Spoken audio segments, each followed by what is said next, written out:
සියලු සමීක්ෂණ වාර්තා නැවත නැවතත් තහවුරු කළ ලංකාවේ අංක 1 ප්‍රවෘත්ති ප්‍රකාශය පැත්ත ගියත් ඇත්ත කියන හිරු මධ්‍යහන ප්‍රවෘත්ති 11:55 සමගින් ඔබ හමු වන මම සමීර බණ්ඩාර කපුකොටුව. මම රෝෂිනී විජේසූරිය මුලින්ම අවධානය දවසේ සිරස්තල වෙත.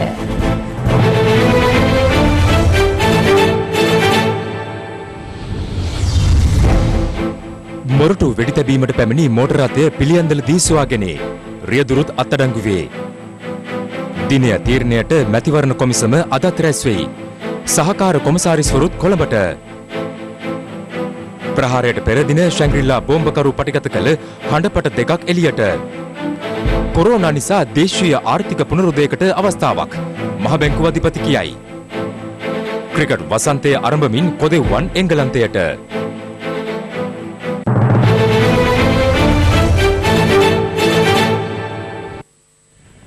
මොරටුව සොයිසාපුර ප්‍රදේශයේ ආපන ශාලාවකට වෙඩි තැබීමට සැකකරුවන් පැමිණි මෝටර රථය සමග එහි රියදුරු අත්අඩංගුවටගෙන තිබෙනවා. ඒ බස්නාහිර පළාත් බුද්ධි කොට්ටාසය මගින් ඊයේ රාත්‍රියේ පිළියන්දල ප්‍රදේශයේදී. දවසේ පුවත. පිළියන්දල කොස්පැලන්වත්ත ප්‍රදේශයේදී සැකකරු අත්අඩංගුවටගෙන ඇත්තේ ඊයේ රාත්‍රියේ 11:45ට පමණ. අත්අඩංගුවටගත් සැකකරු 50 හැවිරිදි වියේ පසුවන පුද්ගලයෙක්. වෙඩි තැබීම සඳහා උපයෝගී කරගත් මෝටර රථය කුලී පදනම මත ලබාගෙන ඇති බවට සහ අදාළ සැකකරු පිළියන්දල ප්‍රදේශයේ කුලී පදනම මත පදිංචිව සිට ඇති බවට අනාවරණ වී ඇතැයි පොලිසිය සඳහන් කළා. මොරටුව ප්‍රදේශයේ ආපන ශාලාවකට වෙඩි තැබූ සැකකරු පැමිණ තිබුණේ ඊයේ රාත්‍රියේ සොයාගන්නු මෙම මෝටර රථයෙන්. අත්අඩංගුවටගත් සැකකරු එහි රියදුරු ලෙස කටයුතු කළ පුද්ගලයායි. පසුගිය 29 වනදා රාත්‍රියේ මොරටුව ප්‍රදේශයේ පිහිටි ආපන ශාලාවට වෙඩි ප්‍රහාරයක් එල්ල වූ අතර ඒ සඳහා ස්වයංක්‍රීය ගිනිඅවි යොදාගෙන තිබුණා. සිද්ධිය වන අවස්ථාවේ ආපන ශාලාවේ ආරක්ෂාවට ගිනිඅවි සහිතව පොලිස් නිලධාරීන් රඳවා සිටියද ඔවුන් වෙඩි ප්‍රහාරය සම්බන්ධයෙන් කිසිදු ප්‍රතිචාරයක් නොදැක්වීම හේතුවෙන් අදාළ පොලිස් නිලධාරීන් තිදෙනාගේ වැඩ තහනමට ලක් කෙරුණා. මේ අතර සිද්ධියට සම්බන්ධ තවත් සැකකරුවෙක් වන ජනිත් හෂාන් විමලවීර නොහොත් කොණ්ඩා ජනිත් පසුගියදා පානදුර එළවිල ප්‍රදේශයේදී අත්අඩංගුවට ගැනුණේ අදාළ ව්‍යාපාරික ස්ථානයට පහර දී අලාභාන සිදු කිරීමේ සිද්ධියට සම්බන්ධ බව මූලික විමර්ශනවලදී අනාවරණ වීම හේතුවෙන්. එමෙන්ම අත්අඩංගුවටගත් සැකකරු දෙහිවල ගල්කිස්ස මහනගර සභා මන්ත්‍රී රංජන් සිල්වා මහතා ඝාතනය කිරීම සම්බන්ධයෙන් ප්‍රධාන සැකකරුවෙකුද වන අතර ඔහු අදාළ සිද්ධිය සම්බන්ධයෙන් අප මත මුදාහැර සිටි බවද පොලිසිය පවසනවා. මේ අතර මිනුවන්ගොඩ බල්ලපාන ප්‍රදේශයේදී පොලිසිය සිදු කළ වෙඩි තැබීමකින් සංවිධානාත්මක අපරාධ කල්ලි සමාජිකයෙකු වන පතිරණගේ සම්පත් තෙන්නකෝන් හෙවත් ගුණා කෝවිලේ රාජා පසුගිය 6 වෙනිදා ජීවිතක්ෂයට පත් වුණා. පොලිසිය පැවසුවේ ජීවිතක්ෂයට පත් වූ පුද්ගලයා ක්‍රිකට් ක්‍රීඩක දරංජය ද සිල්වාගේ පියාවන රංජන් සිල්වා මහතා ඝාතන සිද්ධියේ සැකකරුවෙකුද වන බවයි. දවසේ පුවත.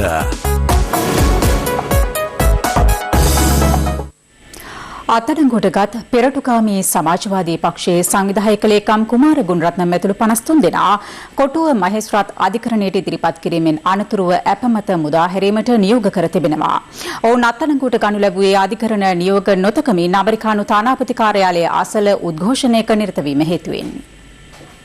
පෙරටුගාමී සමාජවාදී පක්ෂය විසින් මෙරට පිහිටි ඇමරිකානු තානාපති කාර්යාලය ඉදිරිපිට ඊයේ උද්ඝෝෂණයක් සංවිධානය කර තිබුණේ ඇමරිකාවේ කළු ජාතිකයෙකු පොලිස් නිලධාරියෙකු විසින් ඝාතනය කිරීමට විරෝධය පළ කිරීම සඳහායි. පොලිසිය ඇමරිකානු තානාපති කාර්යාලය අසල විරෝධතාවයන් සිදු කිරීමට එරෙහිව අධිකරණ නියෝගයක් ලබා ගැනීමට ඊයේ කටයුතු කර තිබුණේ මේ වන විට රටේ පවතින සෞඛ්‍ය තත්ත්වයට තර්ජනයක් එල්ලවන බව පවසමින්. කෙසේ වෙතත් වාර නියෝගය නොතකා උද්ඝෝෂණය නිරත වූවන් සිය අත්අඩංගුවට ගැනීමට පොලිසිය පියවර ගැනීමත් සමග උද්ගත වූයේ ගැටුම්කාරී තත්ත්වයක්. එහිදී පෙරටුගාමී සමාජවාදී පක්ෂයේ දේශපාලන මණ්ඩල සභික දුමින්ද නාගමුව ඇතුළු පිරිසක් පොලිස් අත්අඩංගුවට පත් වුණා.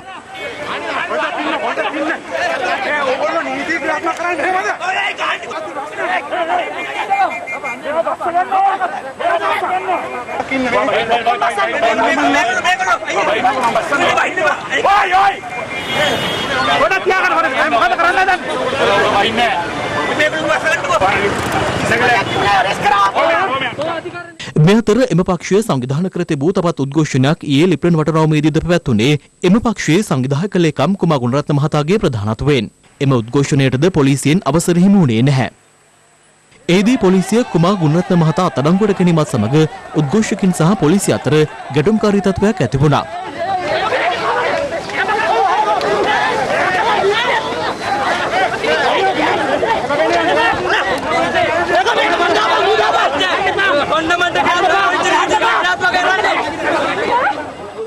අත්අඩංගුවට පත් සැකකරුවන් 53 දෙනා ඊයේ රාත්‍රියේ කොටුව මහේස්ත්‍රාත් රංග දිසානායක මහතා හමුවට ඉදිරිපත් කෙරුණා. එහිදී සියලු සැකකරුවන් අපමත මුදා හැරීමට අධිකරණය නියෝග කළා. සැකකරුවන් 53 දෙනෙක් ගරු කොටුව මහේස්ත්‍රාත් අධිකරණයට ඉදිරිපත් කරා. එහිදී සැකකරුවන් වලින් අපගේ සැලකිලිම සැලකරා. ඒ සම්බන්ධයෙන් සෑමයකට පත්වෙච්ච ගරු මහේස්ත්‍රාත්තුමන් විසින් එකී සැකකරුවන් සඳහා රක්ෂක ශරීරය සහ පුද්ගලික ශරීරය අප දෙකක් බැගින් අප ලබා දීමක් සිදු කරා. මෙම මාසේ 11 වෙනි දිනද මෙම නඩුව නැවත කැඳවීමට නියමිතයි. ශැංග්‍රීලා හෝටලේ බෝම්බයක් පුපුරවාගත් ඉබ්‍රහීම් ඉල්හාම් නැමැත්තා ප්‍රහාරයට පෙර දින රාත්‍රියේ දෙමටගොඩ මහවිල නිවසට පැමිණ තම දෙමව්පියන්ට ලබා දීම සඳහා හඬපට දෙකක් පටිගත කර ඇති බව පාස්කු ප්‍රහාරය පිළිබඳ සොයා බලන ජනාධිපති විමර්ශන කොමිසමේදී අනාවරණ වුණා. එමෙන්ම ඉබ්‍රහීම් ඉල්හාම්ගේ බිරිඳ වන ෆාතිමා ජිෆ්රිගේ බැංකු ගිණුමක තිබූ මුදල් අස්ථානගත වීමක් සම්බන්ධයෙන් මේ වන විට පරීක්ෂණ ආරම්භ කර ඇති බවද කොමිසමේදී වැඩිදුරටත් අනාවරණ වුණා. කොමිසම හමුවේ සාක්ෂි ලබා දීම සඳහා පැමිණියේ ප්‍රහාරයේ එල්ලවන විට අපරාධ පරීක්ෂණ දෙපාර්තමේන්තුවේ උප පොලිස් පරීක්ෂක ලෙස කටයුතු කළ දුනේෂ් මලිත අයගමගේ මහතායි.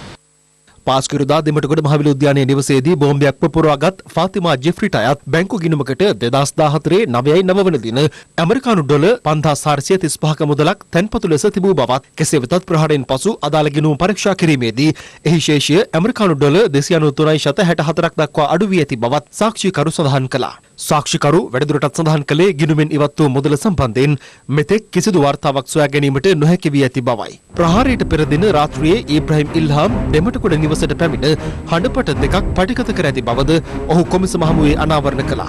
ඉන් එකක් එදින රාත්‍රී 11:48ත් අනෙක් හඬපටය 21 වනදා මධ්‍යම රාත්‍රී 12:03ටත් පටිගත කර තිබෙනවා. දමිළ භාෂාවෙන් සිදු කර තිබූ පටිගත කිරීමේ සිංහල පරිවර්තනයක් සාක්ෂිකරු විසින් කොමිසමට ඉදිරිපත් කළා.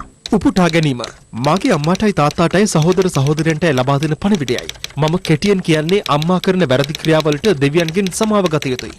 එයා පියාගේ ආගම ඇදහිීමේ ක්‍රියාවලින් සමග අන්‍යාගමිකින් සමග සම්බන්ධතා පැවැත්වීම. හාමුදුරුවන්ට ආධාර ලබා දීමේ කටයුතු වලින් මිදෙන්න බැරිව ගියාට ඒවා සිර කුෆුර් කටයුත්තක්. මෙම පටිගත කිරීම ඔබලා අහන විට මම දෙවියන් ළඟට ගිහින් ඉදී. දෙවියන් පිළිගන්නට ඕනේ මේ සීදි විනාශා ගැනීමක් නෙවෙයි. තමා විසින් කරන දානයක් කියලා. නිකම් මැරෙනවා නම් මගේ ගෙදරදීම බෙල්ල කපා ගන්න පුළුවන්. නැත්නම් කොහේ හරි ගිහින් පණින්න පුළුවන්. මම මෙහෙම අන්‍යාගමිකයන්ව මරාගෙන බැරෙන්නේ දෙවියන් ගාවට යන්න ඕන නිසායි. සරියා මේ රටට එන්න ඕන. දෙවියෝ කුරානයේ කියන්නේ ප්‍රශ්න ඔක්කොම සම්පූර්ණයෙන් ඉවත් වී ආගම සම්පූර්ණයෙන් පිළිපදිනකන් යුද්ධ කරන්න කියලා. ඉස්ලාම් රාජ්‍යයක අන්‍යාගමික අයවලුන් සමග කොයි විදිහටද කටයුතු කරන්න ඕන. ඉස්ලාම් නොවන රාජ්‍යයක කොයි විදිහටද කටයුතු කරන්න ඕන කියන එක හැමෝම දැනගන්න ඕන. ඊළඟ එක මමයි ඉන්ෂාෆුයි අති උසස් ක්‍රියාදාමයකට යනවා. අපි මරණයට පත් වෙනවා. ඒ හේතුවෙන් මෙම පවුලට ගොඩක් කරදර විය හැකියි. මේවා ඔක්කොම දෙවියන්ගේ නියමයන්. ඒ නිසා අනිවාර්යෙන් දරාගෙන පවුලේ අයට උදව් කරන්න. ස්තුතියි. උපුටා ගැනීම අවසන්. එම හඬපට ෆාතිමා ජෙෆ්රි විසින් බෝම්බ ප්‍රහාර එල්ලවීමෙන් පසු පෙන් ඩ්‍රයිව් එකක දමා ඉබ්‍රහීම් ඉල්හාම්ගේ සහෝදරය වන ඉබදා ඉබ්‍රහීම්ට ලබා දී සිය දෙමාපියන් හමුවේ ඒවා වාදනය කරන ලෙස දන්වා ඇති අතර එම හඬපට ඉබදා ඉබ්‍රහීම් විසින් ඉබ්‍රහීම් පවුලේ බාල සහෝදරයා වන මොහමඩ් ස්මයිල් වෙත ලබා දී ඇති බව සාක්ෂිකරු සඳහන් කළා. ඒ අනුව එම හඬපට දෙමටගොඩ නිවසේ පිරිස පාස්කු ඉරුදින පෙරවරුවේ ශ්‍රවණය කරමින් සිටියදී කොළඹ අපරාධ කොට්ටාශයේ නිලධාරීන් පිරිසක් එම නිවස පරීක්ෂා කිරීම සඳහා පැමිණ ඇති අතර ෆාතිමා ජෙෆ්රි කුරානයේ කියවමින් සිට ඇති බව සාක්ෂිකරු සඳහන් කළා. එම අවස්ථාවේදී ඇය විසින් බෝම්බය පුපුරවාගෙන තිබෙනවා. පොලිස් විශේෂ කාර්ය බලකායේ නව අනදින නිලධාරීවරයා ලෙස නියෝජ්‍ය පොලිස්පති වරුණ ජයසුන්දර මහතා පත් කර තිබෙනවා. මිට අමතරව තවත් නියෝජ්‍ය පොලිස්පතිවරු 5 දෙනෙකුද සේවයේ අවශ්‍යතාව මත ස්ථානමාරු වීම සහ පත්කිරීම සිදු කර ඇති බව පොලිස් මාධ්‍ය කොට්ටාසය නිවේදනය කළා. පොලිස් විශේෂ කාර්ය බලකායේ අනදින නිලධාරී ලෙස කටයුතු කළ නියෝජ්‍ය පොලිස්පති එම්.ජී.එල්. ගුණතිලක මහතා ත්‍රිකුණාමලය දිසාභාර නියෝජ්‍ය පොලිස්පතිවරයා ලෙස මාරු කර යවා තිබෙනවා. පොලිස් විශේෂ කාර්ය බලකායේ නව අනදින නිලධාරී ලෙස පත් කෙරුණු වරුණ ජයසුන්දර මහතා මීට පෙර බස්නාහිර පළාත් උතුරු දිසාව භාරව සිටි නියෝජ්‍ය පොලිස්පතිවරයායි. ඒ අනුව නියෝජ්‍ය පොලිස්පති බී.ආර්.එස්.ආර්. නාගහමුල්ල මහතා කොළඹ රථවාහන පාලන හා මාර්ග ආරක්ෂාව දිසාවට අමතරව බස්නාහිර පළාත් උතුරු දිසාවේ වැඩබැලීම සඳහා පත් කර තිබෙනවා. ත්‍රිකුණාමලය දිසාව භාරව සිටි නියෝජ්‍ය පොලිස්පති එච්.එන්.කේ.ඩී. විජයශ්‍රී මහතා පුහුණු හා සේවාස්ථ දිසාවට මාරු කර තිබෙනවා. ජාතික පොලිස් අභ්‍යාස ආයතනයේ නියෝජ්‍ය පොලිස්පති ලෙස පත් කෙරුණු ඩී.කේ.පී. කරුණානායක මහතා බඳවා ගැනීම හා සේවාස්ථ පුහුණුව දිසාව බාරවද මීට පෙර කටයුතු කළා. බඳවා ගැනීම හා විභාග දිසාව සඳහා පත් කර ඇත්තේ මානව සම්පත් කළමනාකරණ හා ජාත්‍යන්තර සම්බන්ධතා දිසාව බාර නියෝජ්‍ය පොලිස්පති එම්.එන්. සිසිර කුමාර මහතායි. ජාතික පොලිස් කොමිෂන් සභාවේ අනුමැතිය සහ මැතිවරණ කොමිෂන් සභාවේ එකඟතාව අනුව වහම ක්‍රියාත්මක වන පරිදි මෙම ස්ථාන මාරුවීම් සහ පත්කිරීම් සිදු කළ බව පොලිස් මාධ්‍ය ප්‍රකාශක පොලිස් අධිකාරී ජාලිය සේනරත්න මහතා ප්‍රකාශ කළා. ඉදිරි මහමැතිවරණයේ පවත්වන දිනය සම්බන්ධයෙන් තීරණයක් ගැනීම සඳහා මැතිවරණ කොමිෂන් සභාව අද යලි රැස්වීමට නියමිතයි. මේ අතර අමාත්‍ය ඩලස් සලහපෙරුම මහතා සඳහන් කළේ මැතිවරණ දිනය දිගින් දිගටම කල් ගියහොත් ලබන 20 වෙනිදා මධ්‍යම රාත්‍රියෙන් පසු දිනයක් නියම කිරීමේ ව්‍යවස්ථාපිත බලයක් ජනාධිපතිවරයාට හිමි වනු ඇති බවයි. එළඹෙන මහමැතිවරණයේ ජූනි 20 වෙනිදා පැවැත්වීමට දින නියම කිරීම සහ ජනාධිපතිවරයා විසින් නිකුත් කළ පාර්ලිමේන්තුව විසිරුවා හැරීමට අදාළ ගැසට් නිවේදනය බල රහිත කරන ලෙස ඉල්ලා ගොනු කළ පෙත්සම් ශ්‍රේෂ්ඨාධිකරණය පසුගිය දෙවැනිදා විභාගයට නොගෙනම නිෂ්ප්‍රභ කිරීමත් සමග මැතිවරණයේ පැවැත්වීම සම්බන්ධයෙන් අදාළ අංශයන්ගේ අවධානය යොමු වී තිබෙනවා. අදාළ පෙත්සම් නිෂ්ප්‍රභ කිරීමෙන් අනතුරුව මැතිවරණ කොමිෂන් සභාව මීට පෙර අවස්ථා දෙකකදී රැස්වුවද මෙතෙක් මැතිවරණයේ පවත්වන දිනය තීරණය කර නැහැ. පසුගිය සඳුදා කොමිෂන් සභාවේ සමාජිකයන් අවසන් වරට රැස්වූ අවස්ථාවේදී එහි සභාපති මහින්ද දේශප්‍රිය මහතා සඳහන් කළේ මෙම සතිය තුළදී මහමැතිවරණයේ පවත්වන දිනය ප්‍රකාශයට පත් කරන බවයි. මැතිවරණයේ පැවැත්වෙන දිනය ප්‍රකාශයට පත් වෙන්නේ කවදද? ජූනි මාසේ 10 වෙනිදා හෝ 11 වෙනිදා හෝ 12 වෙනිදා දවස් තුනෙන් එකල. මැතිවරණ කොමිෂන් සභාවේ සාකච්ඡාවට අමතරව අද දින මැතිවරණ කොමිෂන් සභාවේදී සහකාර මැතිවරණ කොමසාරිස්වරුන්ගේ සාකච්ඡාවක්ද පැවැත්වීමට නියමිතයි. මේ අතර මැතිවරණයට ඉදිරිපත් වුණ අපේක්ෂකයන්ගේ මනාපංක ඇතුළත් ගැසට් නිවේදනයේද ඊයේ ප්‍රකාශයට පත් කෙරුණා. කෙසේ වෙතත් ඉදිරි මහමැතිවරණ දිනය සම්බන්ධයෙන් අමාත්‍ය ඩලස් අලහපිරුම මහතා ඊයේ පැවති ප්‍රවෘත්ති සාකච්ඡාවකදී මෙලෙස අදහස් පළ කළා. මැතිවරණ දිනය නියම වෙලා තියෙන ජූනි 20 වෙනිදා. 20 වෙනිදා මධ්‍යම රාත්‍රී 12 වෙනකට මැතිවරණ දිනයක් නියම වෙලා නැත්නම් අපි හිතනවා ජනාධිපතිතුමාට ව්‍යවස්ථාපිත බලයක් ඒවි මැතිවරණ දිනය සහ අභිනවයෙන් පාර්ලිමේන්තුව රැස් වෙන දිනය පිළිබඳව නිවේදනයක් කරන්න. අපි බලන් ඉමු.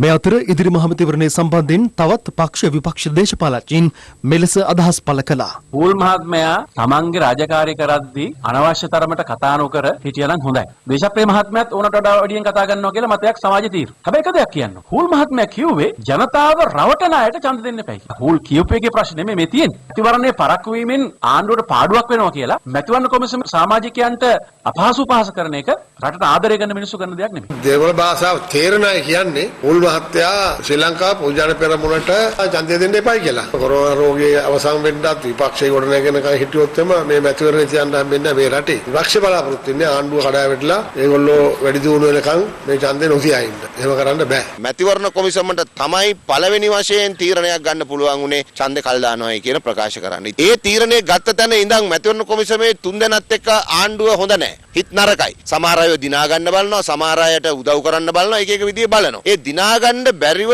තියෙන එක ප්‍රධාන කෙනෙක් තමයි හුල් මහත්තයා. හුල් මහත්තයාට වගකීමක් තියෙනවා ස්වාධීන කොමිසමක ඉන්න නියෝජිතයෙක් විදියට කතා කළ යුතු දේ නොකළ යුතු දේ යම් පමණකට සීමා කරගන්න. හුල් මැතිතුමා වගේ ඒගොල්ලොත් මේ කොමිසම් සභාවේ ඉන්නකොට කොමිසමේ හොඳ නම නැති වෙලා තියෙනවා. ඒ නිසා අපි කොමිසමේ සභාපතිතුමාට කියනවා ඒ ගැන තීන්දුවක් ගන්න ඕනේ. මැතිවරණයේ තියෙන දිනේ දවසෙන් දවස පස්සට දානවා. ඒ පස්සට දාන ගමන් කියනවා මට දින 70ක්වත් ඕනි කියලා. මැතිවරණ කොමිසමේ සභාපතිතුමාගෙන් බොහොම කාරුණික ඉල්ලීමක් කරනවා. ඔබතුමා ඉතා ඉක්මනින් මේ මැතිවරණය පවත්වන්න. COVID-19 ආසාදිතව සිටි තවත් නාවික හමුදා සමාජිකයන් 45 දෙනෙකු සුවය ලබා පිටව යාමත් සමග පූර්ණ සුවය ලැබූ නාවික හමුදා සමාජිකයන් සංඛ්‍යාව 608ක් දක්වා ඉහළ ගිය බව නාවික හමුදාව නිවේදනය කළා. මේ අතර COVID-19 ආසාදිතව සිට මෙරට පූර්ණ සුවය ලැබූ පුද්ගලයන්ගේ සංඛ්‍යාව ඊයේ 16 සීමාව ඉක්මවා ගියා.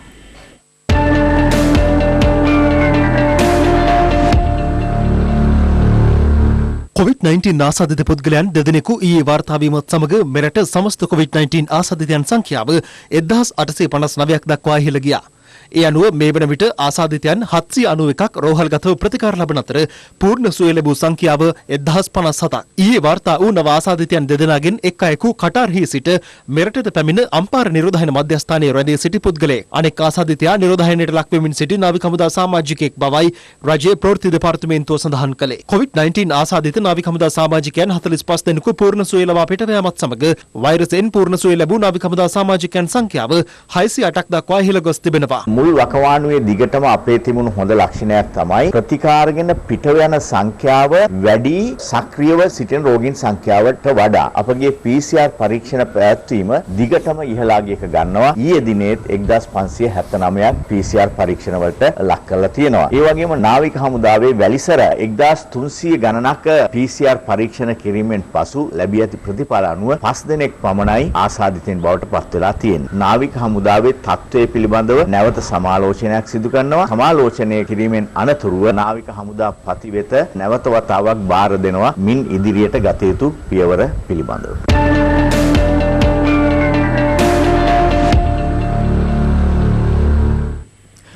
ලොව පුරා වාර්තා වන COVID-19 ආසාදිතයන් සංඛ්‍යාව මේ වන විට ලක්ෂ 73 ඉක්මවනවා. ලොව පුරා සිදුව ඇති මරණ සංඛ්‍යාව 4,13,000කට අධිකයි.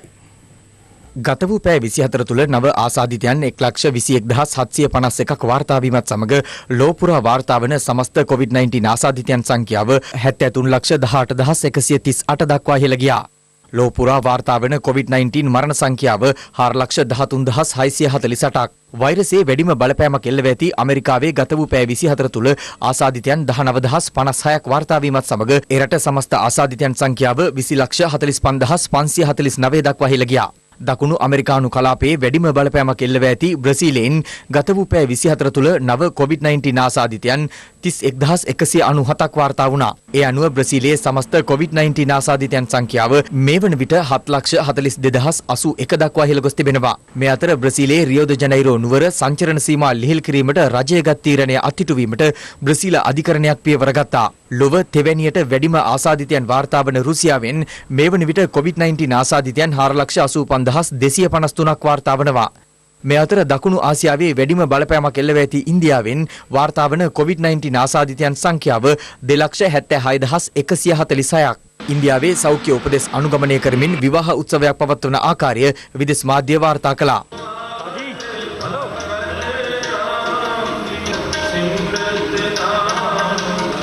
මේ අතර ප්‍රංශ පරිසර සංවිධානයක් අනතුරු අඟවන්නේ COVID-19 වලින් ආරක්ෂා වීම සඳහා භාවිත කර ඉවතලන සෞඛ්‍ය ආරක්ෂිත උපකරණ හේතුවෙන් පරිසර දූෂණය වීමේ නව තර්ජනයක් මතුව ඇති බවයි.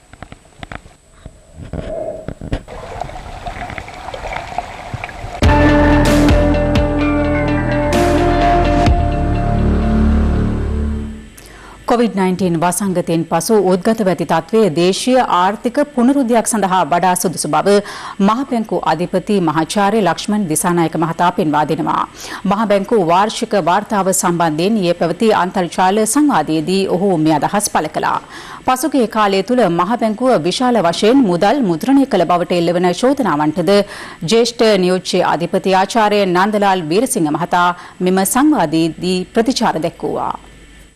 මේ කාලෙකදී බැංකු පද්ධතියට සාමාන්‍ය කාලයකට වඩා වැඩිපුර මුදල් සංසරණයක් අවශ්‍ය වෙනවා. මොකද අපව වෙන්නේ නැති නිසා. ඒවත් නැති නිසා අපි දීපු සහනය නිසා ජනතාවත් වැඩිපුර මුදල් තමන් අතේ තබා ගැනීමට පෙළඹෙනවා තියෙන අවනිශ්චිතතාවය. ඒ නිසා යම් යම් ක්‍රමවේද තුලින් වැඩිපුර මුදල් සංසරණයක් කෙටි කාලිනව වාස්කම් සැලසුවක් තියෙනවා. මුදල් සංසරණය වැඩිපුර තිබ්බා නම් අපිට දකින්න ලැබෙනවා ඒ තුලින් විශාල වශයෙන් උද්ගමනය වැඩි වෙනවා. නැත්නම් වෙනත් ආර්ථික ක්‍රියාකරණ වැඩි වෙලා ඉල්ලුම වැඩි වෙනවා. එහෙම නැත්නම් ආනයන වලට ඉල්ලුම වැඩි වෙලා විනිමයන් පාතයට බලපෑමක් කරනවා. නමුත් ඒක කිසිම දෙයක් වෙලා නැහැ. ඒකෙන් පෙන්눔 කරන්නේ අපේ ජනතාවගේ සහ බැංකු පද්ධතියේ අවශ්‍යතාවයට නිකුත් කරන ලද ප්‍රමාණය. රටේ අවශ්‍යතාවයට ගැළපෙන ආකාරයට තමයි කළා තියෙන්නේ. දැනට විනිමයන් පාත පැත්තෙන් ගත්තා විනිමයන් පාතේ අප්‍රේල් මාසෙ මුලදී තිබිච්ච අවනිශ්චිතතාවයේ බැංකු සහකාරයකට අවප්‍රමාණයක් වුණා. රුපියල් 202 වගේ ප්‍රමාණයක් ගිහලා දැන් 185ක් මට්ටමට අධි ප්‍රමාණය වෙලා. ඔය සමහර විතර්ක අනුව මුදල් සංසරණ නිසා එහෙම වෙනවා නම් ඒක මේක වෙලා තමයි අනිත් පැත්තට. මේ වගේ අමාරු ආර්ථික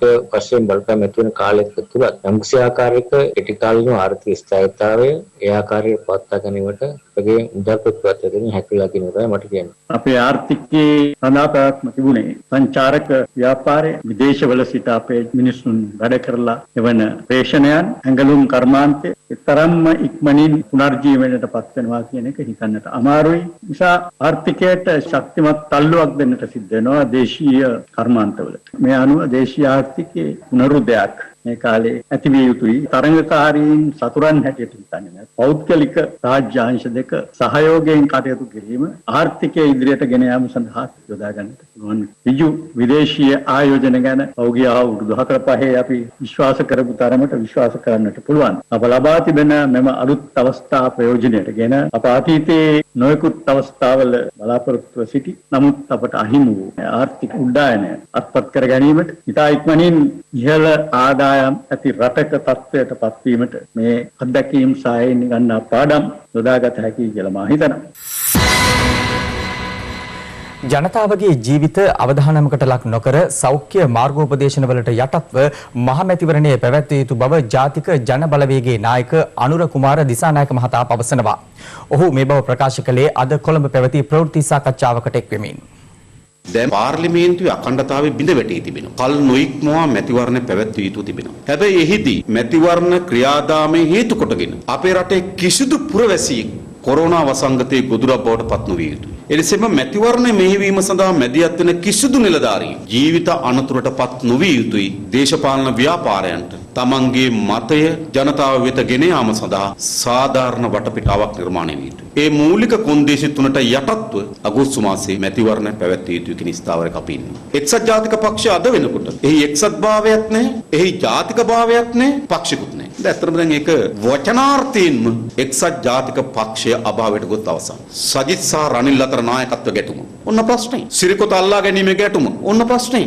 විපක්ෂ නායක අත්පත් කර ගැනීමේ ගැටුම ඔන්න ප්‍රශ්නේ. කෘත්‍යාධිකාරී මණ්ඩලය අත්පත් කර ගැනීමේ සටන ඔන්න ප්‍රශ්නේ. විවස්ථාව Tamanට ඕන පරිදි අර්ථකථන කර ගැනීමේ ගැටලුව ඔන්න ප්‍රශ්නේ. ඒ නිසා මේ මැතිවරණයේදී පවා ප්‍රධාන සාධක බවට පත් වෙන්නේ සිරිකොත අල්ලගන්නේ කවුද? එක්සත් ජාතික පක්ෂ විධායක සභාව අල්ලගන්නේ කවුද? ආණ්ඩුව දැන් නම් කියන්නේ නැහැ. ආණ්ඩුව පෞගේ කාලේ 3-2ක් ගැන මැතුරුවා. අපි දන්නවා 3-2ක් ගන්න බෑ. හිටපු අමාත්‍ය මංගල සමරවීර මහතා මැතිවරණ සටනෙන් ඉවත්වීමට තීරණය කර ඇත්තේ ඉදිරි මහ මැතිවරණයේදී අත්දැකීමට සිදුවන අන්ත පරාජය හමුවේ බව පිවිතුරු හෙළවුරුමේ නායක උදය ගම්මන්පිල මහතා පවසනවා. කොළඹදී පැවති ප්‍රවෘත්ති සාකච්ඡාවකට එක්වෙමින් ඔහු මේ බව සඳහන් කළා. මංගල සමරවීර මැතිතුමන් මනාපාංක ප්‍රසිද්ධ කළ වහාම මැතිවරණයෙන් ඉවත් වෙලා මැතිවරණය Taman තරඟ නොකරන බව ප්‍රසිද්ධ කරන්න තීරණය කළා තියෙනවා. මේ මැතිවරණයේදී සමගි ජන බලවේගයට අත්වන අන්ත පරාජය පිළිබඳ එතුමාට ඉව වැටිලා ඒ පරාජයේ කොටස්කරුවෙක් බවට පත්වීමට තිබෙන අකමැත්ත නිසා එතුමා මේ මැතිවරණයෙන් ඉවත් වූ ආය කියන එක තමයි අපගේ විශ්වාසය. එහෙමනම් පෞගිය මාස 3 මොකද වුනේ කියන එක ගැන එතුමා තක්සේරුවක් කරලා තියෙනවා. පසුගිය මාස 3ේදී සමගි ජන බලවේගය මේ රටේ කොරෝනා මර්ධනය පිළිබඳ විශිෂ්ට මේවරක් කරපු ජනාධිපතිතුමාගේ කකුලෙන් ඇදීම පමණමයි සිද්ධ කළේ. අපි යෝජනා කරනවා වරින් වර එකින් එක අපේක්ෂකයන් ඉවත් වෙනවා වෙනුවට සජිත් ප්‍රේමදාස මැතිතුමා මාධ්‍ය ඉදිරියට ඇවිල්ලා පසුගිය මාස 3 වගකීම් විරහිත හැසිරීම පිළිබඳ ජාතීන් සමාව අරගෙන සමගි ජන බලවේගයම එකපාරම මැතිවරණයෙන් ඉවත් වුණා නම් වැඩේ ලේසි නේද කියලා අපි එතුමන් ළඟින් අසා සිටිනවා. එතුමාට කලකිරිල්ලද නැත්නම් එතුමා මොකද බුද්ධ ශාසනයට අගෞරව කරනවා අපි දැක්කා. Tamanට අත්වීමට නියමිත අන්ත පරාජය පිළිබඳ අවබෝධයෙන් එතුමා ඉවත් වෙන්න ඇතයි කියා මම හිතනවා. මැතිවරණයක් පැවැත්වීමට හැකියාව තිබියදීත් මැතිවරණ කොමිසම විසින් මැතිවරණ කල්දැමීම සම්බන්ධයෙන් මේ වන විට විවිධ සැක මතුවෙමින් පවතින බව ශ්‍රී ලංකා පොදුජන පෙරමුණේ හිටපු පාර්ලිමේන්තු මන්ත්‍රී රෝහිත අබේගුණවර්ධන මහතා පවසනවා. ඔහු මේ බව සඳහන් කළේ අද පෙරවරුවේ පැවති ප්‍රවෘත්ති සාකච්ඡාවකට එක්වෙමින්. මැතිවරණ කොමිසම අපි හිතුවා දැන් මේ සඳුදා දවසේ. එහෙම නැත්නම් අපි හිතුවා අධිකරණ තීන්දුව ලැබිච්ච දවසේ දිනයක් ලබා දෙයි කියලා. නමුත් ලබා දුන්නේ නැහැ. ඊට පස්සේ අපි හිතුවා මේ අංක ලබා දෙන දවසේම මැතිවරණය පවත්වන දිනය කියයි කියලා. ඒ ලබා දුන්නෙත් නැහැ. අපිට දැන් සැක මතුවෙන්නේ එක තැනක නෙවෙයි. පළවෙනි සැකේ මතුවෙන්නේ කොමසාරිස්ට තිබිච්ච බලය. 19 වන සංශෝධනයෙන් මැතිවරණ කොමිසමක් හදාගෙන ඒ කොමිසම හැදුවම සාමාන්‍ය මිනිස්සු බලාපොරොත්තු වෙනවා નિયમિત කාලයට ඡන්දය පැවැත්වීම. කොමිසම දැම්ම විතරයි මොකද්ද සිද්ධ වුනේ? පළාත් පාලන මැතිවරණය අවුරුදු 3කට කල් ගියා. අද මැතිවරණ කොමිසමේ සභාපතිතුමාගේ භාෂාවෙන්ම කියනවා නම් පළාත් සභා අතුරුදහන් වී ඇත. පළාත් සභා මැතිවරණය අතුරුදහන් වෙනකන් දෙවි හාමුදුරුවනේ මැතිවරණ කොමිසම් සභාවේ ඉන්න අය මොකද කළේ? මහින්ද රාජපක්ෂ අගමැතිතුමාට ආණ්ඩුව බාර දීපු වෙලාවේ මැතිවරණ කොමිසම් සභාවේ සමාජිකයෙකු විරුද්ධව අධිකරණය සඳහා යනවා. ඒක වෙලාව. ඊට පස්සේ ජනාධිපතිවරණයේදී ගෝඨාභය රාජපක්ෂ ජනාධිපතිතුමා අපේක්ෂකයෙක් හැටියට ඉදිරිපත් වෙනකොට අපි දැක්කා කොමිසම කොහොමද හැසිරුනේ කියලා. සකසයිත තැන් 3-4ක් අපිට සහ රටට පේනවා. පාර්ලිමේන්තු මැතිවරණයක් අභියස තියාගෙන පූල් මහත්තයාට පේනවා අද ලංකාවේ දැවැන්තම පක්ෂය ශ්‍රී ලංකා පොදු ජන පෙරමුණ කියලා. ඒ පක්ෂය මැතිවරණ කොමිසම් සභාවේ හූල් මහත්තයාට අභියෝගයක් වෙලා තියෙනවා. ඒතර කොතනද මේ මැතිවරණ කොමිසම් සභාව ස්වාධීන වෙන්නේ කියන ප්‍රශ්නාර්ථය රට ඉදිරියේ තියෙනවා. අද සිට දිවයිනට බලපාන වැසි තත්ත්වයේ වැඩිවීමක් අපේක්ෂා කරන බව කාලගුණ විද්‍යා දෙපාර්තමේන්තුව පවසනවා. කාලගුණ විද්‍යා දෙපාර්තමේන්තුවේ අධ්‍යක්ෂ ජනරාල් අතුල කරුණානායක මහතා ප්‍රකාශ කළේ අඩු පීඩන පද්ධතියක් වර්ධනය වී ඇති ගැඹුරු මුහුදු ප්‍රදේශයේ නාවික සහ දීවර කටයුතු සිදු කිරීමෙන් වළකින ලෙසයි. දිවයිනේ අද දිනේ සිට වර්ෂාපතන වැඩිවීමක් අපි අපේක්ෂා කරනවා. මේක ප්‍රධාන වශයෙන්ම බලපාන්නේ දිවයිනේ නිත්දික් කොටසේ. විශේෂයෙන්ම වයඹ, බස්නාහිර, සබරගමු, ඊට අමතරව මධ්‍යම සහ ගාල්ලමාතර වගේ දිස්ත්‍රික්කවල ඕනෑම අවස්ථාවක වැසි හෝ ගිගුරුන් සහිත වැසි තත්ත්වයන් නිර්මාණය වෙනවා. මීට අමතරව තරමක තදවැසි අපි අපේක්ෂා කරන්නේ බස්නාහිර, සබරගමු, මධ්‍යම කඳුකරේ බටහිර බෑවම් පැත්තේ සාමාන්‍ය මිලිමීටර් 50-75 අතර මට්ටමේ වර්ෂාපතන ලැබීමේ හැකියාවන් තියෙනවා. මීට අමතරව විශේෂයෙන්ම මතක් කරන්න ඕනේ දීවර ප්‍රජාවට විශේෂයෙන්ම පුත්තලම ඉඳන් කොළඹ හරහා ගාල්ල දක්වාම තියෙන වෙරළබඩ තීරයට ඔබ්බෙන් තියෙන මුහුද් තීරවල තනින් තන වැසි හෝ ගිගුරුන් සහිත වැසි තත්ත්වයන් නිර්මාණය වෙනවා. සුළං තත්ත්වයේ වැඩි තැන් ගත්තම පුත්තලම ඉඳන් මන්නාරම හරහා තිරිකුණාමලය දක්වා තියෙන වෙරළබඩ තීරයට ඔබ්බෙන් තියෙන මුහුද් තීරයත් ගාල්ලේ සිට හම්බන්තොට හරහා මඩකලපුව දක්වා තියෙන වෙරළබඩ තීරයට ඔබ්බෙන් තියෙන මුහුද් තීරවල සුළං තත්ත්වයේ ගත්තම වැඩිවීමක් තියෙනවා. පැයට කිලෝමීටර් 50-60 දක්වා ඉහළ යෑමේ තත්ත්වයන් තියෙන්න පුළුවන්. ඊට අමතරව මේ මුහුද් සීමාව තරමක් රළු වීමේ හැකියාවක් තියෙනවා. ඉතින් මේ පද්ධතිය මේ අඩු පීඩන කලාපයේ තියෙන ගැඹුරු මුහුද නාවික සහ දීවර කටයුතු වල යෙදෙන්න එපා කියලා අපි දීවර හා නාවික ප්‍රජාවකින් කාරුණිකව ඉල්ලා සිටිනවා. දැන් රතු මිනිත්තුව විශේෂාංගය. රතු මිනිත්තුව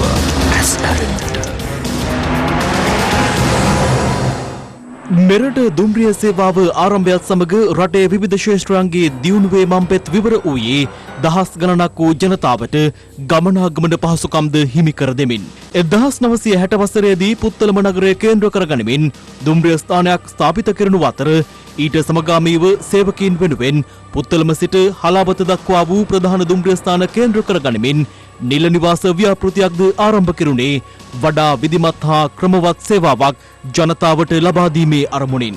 දුම්රිය නිලධාරීන් වෙනුවෙන් සුඛභෝගී නිල නිවාස සංකීර්ණයක්ද ඉදිකරනු අතර නිවාස ව්‍යාපෘතියේ සියලු නිවාස වෙනුවෙන් සේවකින්ගේ මාසික වැටුපෙන් අය කරගෙනුනේ 10% මුදලක් වීම විශේෂත්වයක්.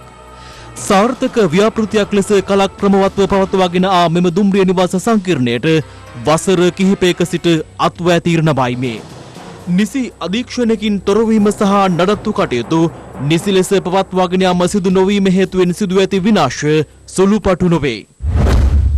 හොර හතුරු ගොඩාක් මේ පැත්තට බෝ වෙනවා. දවසක් මම පාරේ එනකොට මම දැක්කා බෝතල් කාර්යයක් වෙන්න ඕන. කොටසල කම්බි කූරු ගලවලා අතේ තියාගෙන පාරට එන. ඊට පස්සේ මම කොහම හරි එලෙව්වහම දාලා ගියා. ඊට දවස් දෙකකට පස්සේ සේරම කොටසල දොර ජනෙල් සේරම ගලවලා බිම දාලා සරණේඩු සේරම ගලවගෙන ගිහිල්ලා කොටස් ඇස්සේ කුඩු ගහලා තියෙනවා. ගොඩාක් ඉතින් මේ කොටස් පරිහානියටපත් වෙනවා කියන එක තමයි කියන්නේ තියෙන්නේ. මේ හරිය ළමයි පොඩි අය ඉන්නවා සෑහෙන ඉස්කෝලේ යන පාරක් තියෙන මෙතන එහා පැත්තේ පාසල තියෙනවා. ඉතින් ළමයි අපිට පාසලට යවන්නත් බයයි තනියම මේවා පාළුවට ගිහිල්ලා මේ වගේ මත්ද්‍රව්‍ය පාවිච්චි කරන අය වෙන වෙන දේවල් කරන අය ඇතුලේ ඉන්න වෙලාවල් තියෙනවා. ඉතින් පොඩි ළමයි යවන්නත් බයයි. වගකීතු අය බලනවා නම් හොඳයි. CGR එකේ අයට අපි කියන්නේ පුළුවන් නම් මේ ක්වාටර්ස් වල පදිංචි වෙන්න කියලා. කෝටි ගණනක මහජන මුදල් අපතේ යවමින් පොදු දේපල මෙලෙස කැලේට සින්නවීමට ඉඩ හැර බලධාරීන් තව කොතෙක් කල් බලා සිටීවිද? රතු මිනිත්තුව ඒ පිළිබඳ අවධානයෙන්. රතු මිනිත්තුව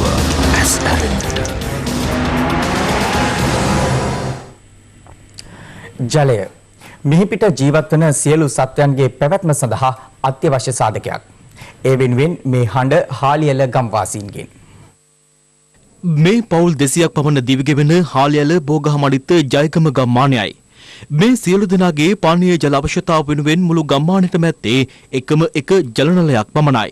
එමගින් ගම්වැසියන්ට දිවා රාත්‍රියේ ජලය ලබා ගැනීමට සිදුව ඇත්තේ කාලසටහනකට අනුවීම විශේෂත්වයක්. එක් පවුලක් සඳහා පැය භාගයකට ආසන්න කාලයක් ලබා දෙන අතර ඇතැම් දිනවල ජලය නොලැබී යන බවද ජනතාව චෝදනා කරනවා. පවුල් 219ක් විතර ජීවත් වෙනවා. 219ටම වතුර වලට ප්‍රශ්නේ මේ විදිය තමයි පොලිම තියාන උදේ 6 ඉඳන් රැ එළි වෙනකම් මේ විදිය තමයි මිනිස්සු දුක් විඳින්නේ. මේ ගමේ දැන් අවුරුදු 20කට වැඩි මේ පවුල් ඇත්තටම මාර දුකක් විඳිනවා. උදේ 6ට පටන් ගත්තාම අනිත් පොහොන්ද උදේ 6 වෙනකම්ම මිනිස්සු නිදි මරාගෙන කරන්නේ මේ වැඩේ. අපි අහිංසක ජනතාව අපි ඉතින් රජයේ ජොබ් කරන ගෑනු මිනිස්සු නෙවෙයි. අපි කුලී වැඩක් කරලා කන්නේ. පුළුවන් නම් ලොකු පිනක් අපිට මේ වතුර ටික ලබා දෙන්න. මේ මිනිස්සු එළි වෙනකන් ගහ මරා ගන්නම ඇයි? එක එකට වෙලාවට තව එකෙක් ගත්ත ගමන් අනිත් එක ඌට ගහනවා. බලන්න මෙතන කොච්චර ළමයි ගොඩක් වඩාගෙන අද ඉන්නවද කියලා. දැයටානේ දවම නේ ඉස්කෝල පටන් ගත්තාම. මෙතන එන්න ගෝරි යනවා. ගහ ගන්නවා. පොලිසිය එනවා. මෙම ගම්වැසියන් සිය අනිකුත් ක්‍රියාකාරකම් සඳහා ජල අවශ්‍යතා සපුරා ගන්නේ ගම්මානයේ සිට කිලෝමීටර් 2ක් පමණ දුරින් පිහිටි පීල්ලක් වෙත යාමෙන්. බීමට ජලය ඉල්ලා හඬා වැටෙනා මේ ගම්වැසියන්ගේ එකම බලාපොරොත්තුව කඩිනම් පානීය ජල ව්‍යාපෘතියක් හිමිවීමයි. කියමතුවරු එනවා. දැයටානේ දත් එළියට බැලෙයි. අපිට දෙන්න අරවා දෙනවා මේවා දෙනවා කියලා. ඒ වුණාට තාම මේ වතුර ටිකක් ලැබිලා නැහැ. ඉතින් අපිට මේ වතුර ටික මුදලකට හරි ලබා දෙන එක විතරයි අපි ඉල්ලා සිටින්නේ. අපි කියන්නේ මන්ත්‍රී ගොල්ලොන්ගෙන් නම් වැඩම නැහැ මහත්තයෝ. බොරුම තමයි කියන්නේ හැම කාලෙම. මේ පාර ඡන්දිල්ලන් ආවොත් අපි නම් ඉන්නේ කොස්ස ගන්නයි. අංගම්මැඩිල්ල ජාතික වනෝද්‍යානයේදී මද්දකට හසු වී සිටි විශාල බලසෙකු ඊයේ පස්වරුවේ සොයා ගැනුණා. වනජීවී නිලධාරීන් සඳහන් කළේ එම බලසා බේරා ගැනීමෙන් අනතුරුව නිරුපද්‍රිතව වනයේට මුදා හැරි බවයි. පොළොන්නරුව ගිරිතලයේ යායදුන ප්‍රදේශයේ ප්‍රදේශවාසීන් පිරිසක් ඊයේ පස්වරුවේ අංගම්මැඩිල්ල ජාතික වනෝද්‍යානයට පිවිස ඇත්තේ දර කැඩීම සඳහායි. මද්දකට හසු වී සිටි අඩි 8ක් පමණ උස මෙම වලසා දැක ඇත්තේ එම අවස්ථාවේදී. වහම් ක්‍රියාත්මක වූ ප්‍රදේශවාසීන් සිදු කරන ලද දැනුම් දීමකට අනුව ගිරිතලයේ පොළොන්නරුව සහ දියපිදුම වනජීවි කාර්යාලයට අයත් නිලධාරීන් එහි පැමිණ තිබෙනවා. වලසා නිර්වින්දනය කර පැය 5ක පමණ මෙහෙයුමකින් අනතුරුව නිරුපද්‍රිත වූ වලසා වනයේට මුදා හැරි බව අප වාර්තාකරු සඳහන් කළා.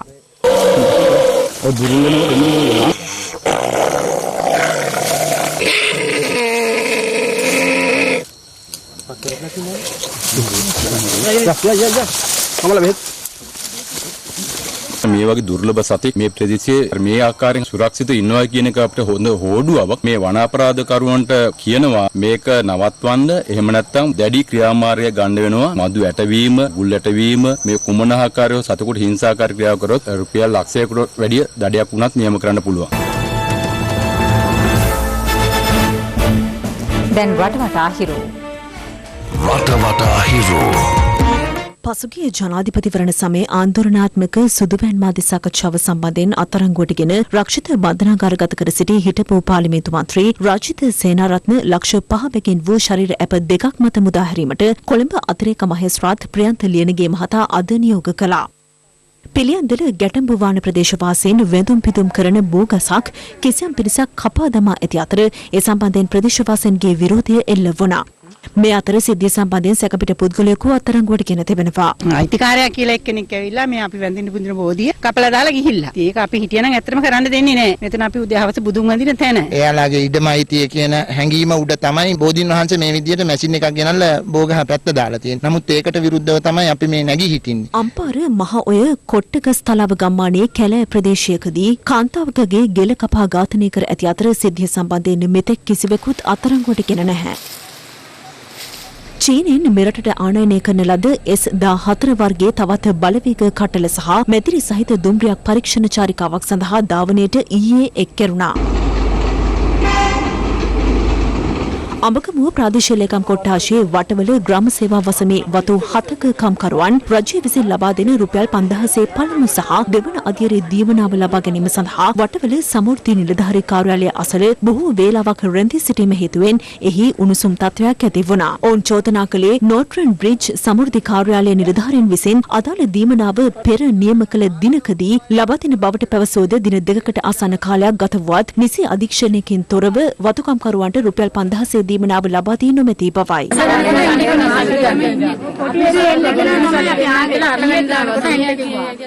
අනමඩුව මදවක් කුලම වැටිය ගම්මානයේ වැව් කිහිපයක් පෝෂණය වන රතමලා ඔය හරස්කර ඉදිකර ඇති අමුණක් හේතුවෙන් තම කුඹුරුයාය අස්වැද්දීමට හැකියාවක් නොමැති බව ප්‍රදේශවාසීන් පවසනවා. ගොවින් චෝදනා කරන්නේ පසුගිය රජයේ සමයේ වයඹ පළාත් කෘෂිකර්ම දෙපාර්තමේන්තුවේ නිලධාරීන්ගේ මඟ පෙන්වීම යටතේ ඉදිකර ඇති මෙම අමුණේ ගැටලු සහිත බව අදාළ බලධාරීන් වෙත කොතෙක් දැනුවත් කළද මේ වනතුරු ඒ සඳහා නිසි විසඳුමක් ලැබී නොමැති බවයි. බන්ධනාගාර ආශ්‍රිතව සිදු කරන විශේෂ විමර්ශනවලදී අනාවරණ වූ තොරතුරක් මත සිදු කළ වැටලීමකදී හෙරොයින් ග්‍රෑම් 50ක් සමග පුද්ගලයන් දෙදෙනෙකු කළුතර දිසා දූෂණ මර්දන ඒකකය විසින් අත්අඩංගුවට ගෙන තිබෙනවා. අත්අඩංගුවටගත් පුද්ගලයන් වයස අවුරුදු 26 සහ 39 යන වයස්වල පසුවනවා.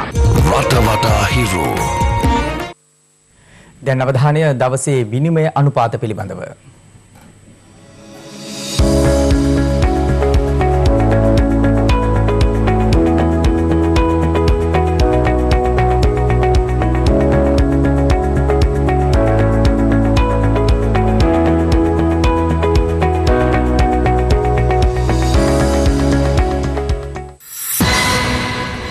දැන් ලෝ වටා හිරු.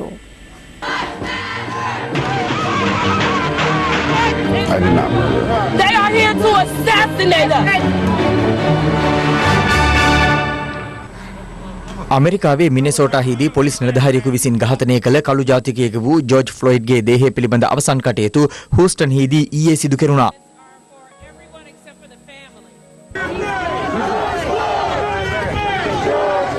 අවමංගල්‍ය උත්සවයේ පැවැත්වෙන ස්ථානයට දේහය අශ්ව කරත්තයකින් රැගෙන ගිය ආකාරයයි මේ.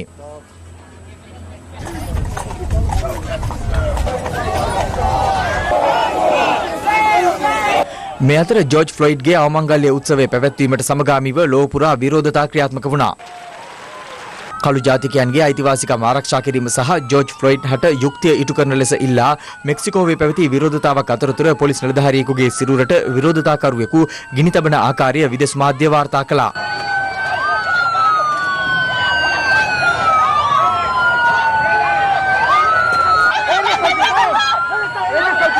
බ්‍රිතාන්‍යයේ ලන්ඩන් නුවර ස්ථාපිත රොබර්ට් මිලිගන් නැමැති වහල් වෙළෙන්දාගේ ප්‍රතිමාව ආරක්ෂිතව ගලවා ඉවත් කිරීමට බලධාරීන් පියවර ගත්තා. ඒ පසුගියදා බ්‍රිස්ටල්හිදී පැවති විරෝධතාවක් අතරතුර මෙවැනිම ප්‍රතිමාවක් ගලවා විසිකිරීමට විරෝධතාකරුවන් පියවර ගැනීම සැලකිල්ලට ගනිමින්. මේ අතර බෙල්ජියමේ දෙවන ලියෝපෝල් රජුගේ ප්‍රතිමාවක්ද ආරක්ෂිතව ගලවා ඉවත් කිරීමට බලධාරීන් පියවර ගත්තේ කළු ජාතිකයන්ගේ උද්ඝෝෂණ අතරතුර ඊට හානි සිදුවේ යයි සැලකිල්ලට ගනිමින්. ස්විට්සර්ලන්තයේ ජිනීවා නුවරද ජෝර්ජ් ෆ්ලොයිඩ්ට යුක්තිය ඉල්ලා විරෝධතාවක් පැවැත්වුණා. ප්‍රංශයේ පැරිස් නුවර සහ සෙනගල් රාජ්‍යයේද කළු ජාතිකයන්ට සිදුවන අකටයුතුකම් නවතන ලෙසට බල කරමින් මෙලෙස විරෝධතා පැවැත්වුණා. ලොව වටා හිරු. හිරු 11:55 මධ්‍යහන ප්‍රවෘත්ති ප්‍රකාශය නිමාවට පත් වෙනවා. පැත්තක් නොගත ඇත දැනගැනීමේ අයිතිය තවදුරටත් තහවුරු කර ගන්නට ඔබේ ජංගම දුරකථන ජාලය අනුමැතිය දිස්වන පරිදි හිරු ප්‍රවෘත්ති SMS සේවාව සක්‍රිය කරගන්න. අපි යලි හමුවන්නේ සවස 6:55ට. සුබ දවසක්.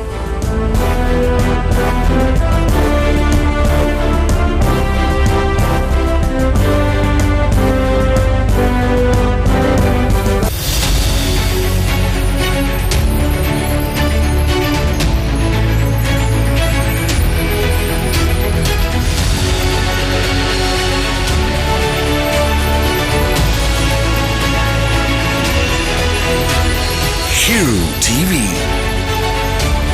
මේ ටෙලිවිෂන් අලුත් කරන කාලයයි.